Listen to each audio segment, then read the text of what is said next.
तपाईले केही स्टार्ट गरिसक्नु भएको छ, केही स्टार्ट गर्ने प्लान हुन्छ भने के तपाईँको इन माइन्डसेट छ गाइज?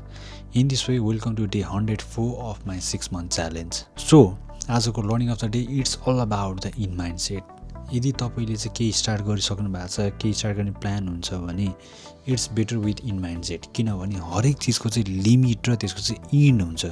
जस्तै डेको 24 hours, विकमा 7 days हुन्छ, त्यसरी नै मन्थ र इयरको हुन्छ।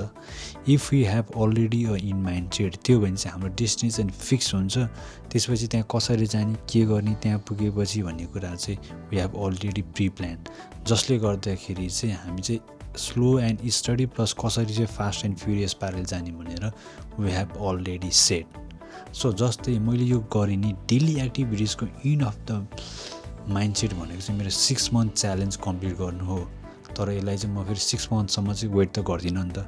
सो यसलाई चाहिँ म चाहिँ एभ्री डेमा ब्रेकआउट गर्छु।